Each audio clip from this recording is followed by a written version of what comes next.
এই আরোর পরিচয় দিয়ে এসআইআর এ নথি দিতে হবে, একটি নির্দিষ্ট ঠিকানায় তা পৌঁছে দিতে হবে এই বলে ফোন এসেছিল। আর তারপর থেকেই রাতারাতি নিখোঁজ হয়ে গেলেন এক ব্যক্তি। উত্তর 24 পরগনার বাদুড়িয়ার ঘটনা। কথা বলবো, আমাদের প্রতিনিধি সমীরণ পাল রয়েছেন আমাদের সঙ্গে। সমীরণ, ঠিক কি ঘটনা ঘটেছে? দেখো, গত পরশুদিন আপনার 9 তারিখ সন্ধ্যা থেকে নিখোঁজ 38 বছরের যুবক নাসির আলী এবং তার পরিবারের সদস্যদের বক্তব্য হচ্ছে তাকে এই আরো পরিচয় দিয়ে এসআইআর এর শুনানির নথি দিতে হবে বলে ফোন করে ডাকা হয় এবং তারপর থেকে সে নিখোঁজ। এবং এর প্রতিবাদে আজকে রাস্তা অবরোধ হয় এবং গত পরশুদিন সন্ধ্যায় যে ফোন আসে এবং ফোন পাওয়ার পর থেকে এবং নাসির আলী তড়িঘড়ি আধার কার্ড এবং ভোটার কার্ডের জেরক্স নিয়ে বাড়ি থেকে বেরিয়ে যান। তারপরে কিছু সময় ধরে মোবাইল তার সুইচ অফ হয়ে যায় এবং তারপরে তার কোনো খোঁজ পাওয়া যাচ্ছিল না এবং বাদুড়িয়া থানায় তার পরিবারের পক্ষ থেকে নিখোঁজ ডায়েরি করা হয়। এরপর পুলিশ খোঁজখবর শুরু করে, বিভিন্ন এলাকায় খোঁজখবর করার পর জুতো থেকে চিনতে পারে তার পরিবারের সদস্যরা একটি খালের পাশে এবং সেই জুতোর নিশানা ধরে পরবর্তীকালে তার খোঁজাখুঁজি করা হয়। কিছু মোটর বাইকটি উদ্ধার করা হয় খালের পাশ থেকে, কিন্তু তার এখনো কোনো হদিশ পাওয়া যায়নি। এরই প্রতিবাদে রাস্তা অবরোধ করে তার এলাকার বাসিন্দারা। তাদের বক্তব্য যে এই আরো পরিচয় দিয়ে এসআইআর এর নথি চাইয়ে তার কাছে ফোন এসেছিল এবং তারপর থেকে সে নিখোঁজ। এখনো পর্যন্ত তার খোঁজ পাওয়া যায়নি এবং তার খোঁজ পাওয়া যাচ্ছে না বলে সেই কারণে পরিবারের লোকেরা বাদুড়িয়া থানা এলাকার তেঁতুলিয়া রোডে অবরোধ শুরু করেছে। সমীরণ, ধন্যবাদ। আত্মীয়দের তরফ থেকে ঠিক কি অভিযোগ করা হচ্ছে দেখুন। 3 দিন ধরে নিখোঁজ আমার কাকা, তাকে খুঁজে পাওয়া যাচ্ছে না। এসআইআর এর ফর্ম ভুল এই বলে তাকে ডেকে নিয়ে যাওয়া হয়েছিল তিনামতলাতে, বলে তিনামতলায় আমার বাড়ি। আমার কাকা বলে আমি তো চিনি না। তা তখন বলছে ঠিক আছে, তোমাকে চিনতে হবে না, তুমি ডাক্তারখানার মোড়ের ওখানে আসো, আমার পরিচিত লোক আছে, সে হচ্ছে তোমাকে চিনিয়ে নিয়ে যাবে। এবারে ওখানে গিয়ে আমার কাকা সিসি ক্যামেরায় দেখাচ্ছে যে গার্লস স্কুলের দিকে ঢুকলো ছাত্রা। তারপরে আমার কাকারা দেখা যাচ্ছে। রানীগঞ্জের এগারায় অগ্নিমিত্রা পালের কর্মসূচি ঘিরে উত্তেজনা। পাড়ায় পাড়ায় দিদি ভাই কর্মসূচি চলাকালীন বিজেপি বিধায়ককে ঘিরে গো ব্যাক স্লোগান দেওয়া হয়।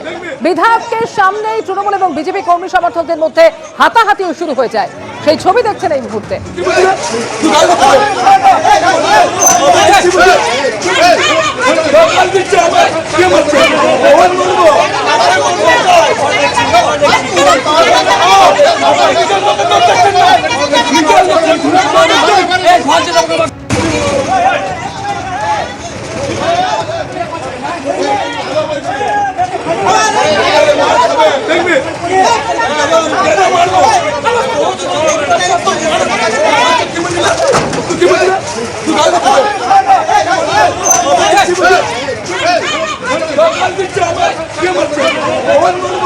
ছবি দেখতে পাচ্ছেন অগ্নিমিত্রা পালের কর্মসূচি। পাড়ায় পাড়ায় দিদি ভাই কর্মসূচি চলছে, এলাকার বাড়িতে বাড়িতে যাচ্ছেন তিনি এবং সেই কর্মসূচি চলাকালীনই বিধায়ককে গো ব্যাক স্লোগান দেন কয়েকজন। সেই সময় বিধায়কের সামনে এভাবেই হাতাহাতিতে জড়িয়ে পড়লেন তৃণমূল এবং বিজেপির কর্মী সমর্থকেরা।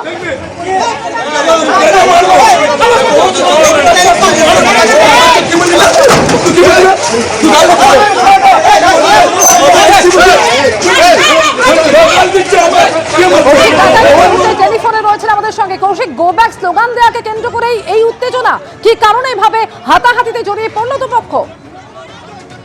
দেখো, অগ্নিমিত্রা পালের যেটা ভাড়ার দিদি ভাই বলে একটা কর্মসূচি থাকে এবং ওই কর্মসূচি পালন করেন প্রতিদিনই বিভিন্ন তার যে দক্ষিণ বিধানসভা, সেই দক্ষিণ বিধানসভার যে বিভিন্ন জায়গায় তিনি যান এবং মানুষের সাথে কথা বলেন। আজ তিনি গেছিলেন রানীগঞ্জের এগারাতে। সেখানে যেয়ে পরে তিনি মানুষের সঙ্গে যখন কথা বলতে যাচ্ছেন, সেই সময় তৃণমূলের কয়েকজন কর্মী সমর্থক তারা এসে পরে গো ব্যাক স্লোগান দেয়। মমতা ব্যানার্জি জিন্দাবাদ, অভিষেক ব্যানার্জি জিন্দাবাদ স্লোগান দিতে শুরু করে। পাল্টা শুরু করেন অগ্নিমিত্রা পালও এবং দুপক্ষের প্রতিবাদ প্রতিরোধের মাঝেই বিজেপি এবং তৃণমূল সংঘর্ষে জড়িয়ে পড়ে অগ্নিমিত্রা পালের সামনে এবং কিছুক্ষণের মধ্যে অগ্নিমিত্রা পাল সেখান থেকে সরে যান।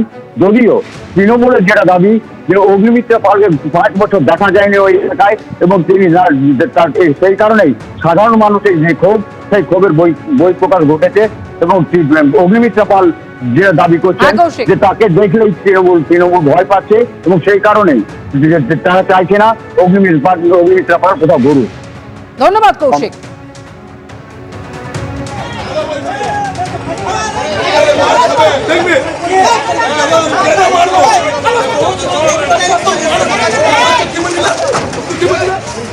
অগ্নিমিত্রা পাল যাচ্ছে, সেখানে অগ্নিমিত্রা পালকে বাধা দেওয়ার চেষ্টা করা।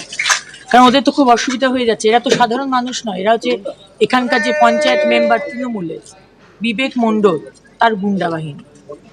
তারা আবার কথা বলতে আসে তৃণমূল যে তারা আবার কি কি কাজ করেছে তাকে তো আবার জবাব দিতে হবে। আজকে তাদের সাংসদকে খুঁজে পাওয়া যায় না। সে জিজ্ঞেস করছে এখানকার ক্লাবের নাম কি।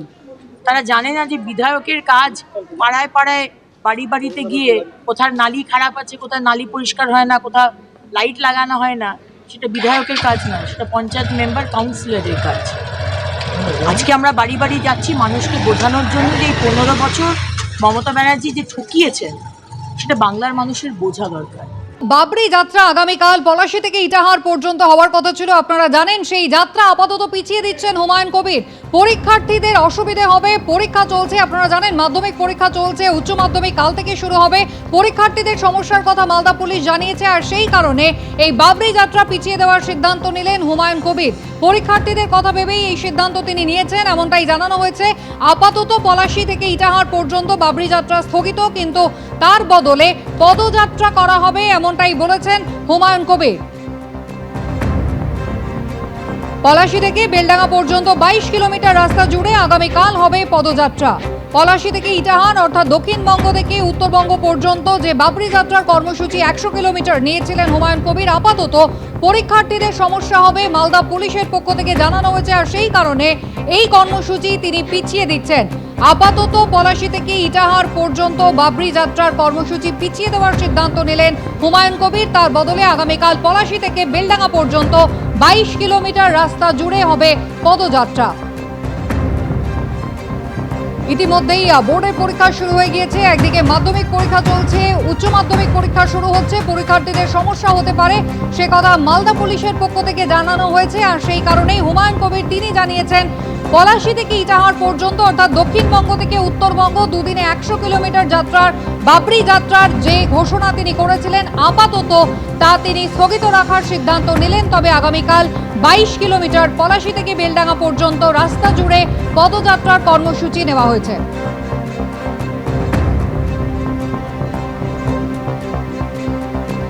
যে বড় খবরে আমরা নজর রেখেছি, পলাশী থেকে ইটাহার পর্যন্ত বাবরি যাত্রার কর্মসূচি হুমায়ুন কবির পিছিয়ে দিলেন। আজ থেকে বাবরি মসজিদের নির্মাণ শুরু হয়েছে, আর আগামীকাল তার ঘোষিত কর্মসূচি ছিল বাবরি যাত্রা তিনি শুরু করতে চলেছেন। দক্ষিণবঙ্গ থেকে উত্তরবঙ্গ 100 কিলোমিটার কভার করবেন এমনটাই জানা যাচ্ছিল, তবে পরীক্ষার্থীদের অসুবিধে হতে পারে মালদা পুলিশের পক্ষ থেকে জানানো হয়েছে, আর তাই হুমায়ুন কবির আপাতত তার এই বাবরি যাত্রার কর্মসূচি স্থগিত করছেন। তবে আগামীকাল 22 কিলোমিটার পলাশী থেকে বেলডাঙ্গা পর্যন্ত রাস্তা জুড়ে পদযাত্রার কর্মসূচি নিয়েছেন।